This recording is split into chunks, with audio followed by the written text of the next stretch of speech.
Zuma says Africa has energy resources that need to be positively harnessed. And Magwaza Msibi says NFP wants to take control of KZN in 2014. I'm Nebo Changela with this news update. President Jacob Zuma says Africa has abundant energy resources that need to be positively harnessed. He's been speaking at the launch of the Hazelmere solar power plant at Ndwendwe, north of Durban. It is a collaboration between manufacturer Soitec, the eThekwini municipality and the Environmental Affairs Department.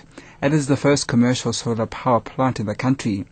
The SABC's Manoshni Pillay reports. President Jacob Zuma says if nothing is done, climate change will render uninhabitable wastelands. Addressing the launch of South Africa's first large-scale clean energy offering, President Zuma says climate change responses cannot be separated from the country's developmental agenda. The solar power plant that has now been switched on will power the International Convention Center, the ICC, which is the main venue of the negotiations at COP17, thereby offsetting some of the carbon footprint produced by the conference. Minoshni Pillay, SABC News, Ndwedwe. National Freedom Party President Zanele Magwaza Msibi says her party wants to take control of KwaZulu-Natal in 2014. She's been speaking to reporters during the third day of the party's inaugural elective conference in Pietermaritzburg. Since its formation, the party has established 800 branches in various provinces. After the May local polls, the party took control of 2 municipalities in KwaZulu-Natal and is in a coalition with the ANC 19 hung municipalities.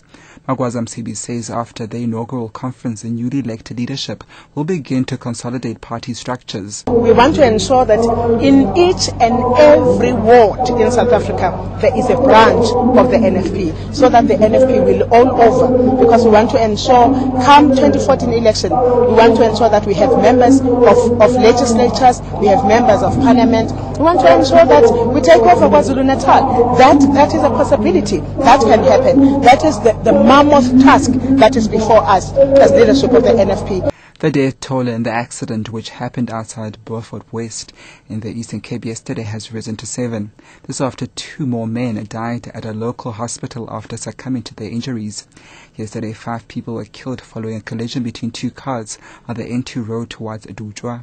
PD spokesperson Jackson Manata says the names of the 2 will be released once the next of kin have been notified. Manata says the driver of one of the cars who survived the accident has been arrested allegedly for drunken driving. He will appear in the local district court tomorrow. And the Young Communist League has threatened to take its protest to Western Cape Premier Helen Zella's offices over her HIV testing campaign.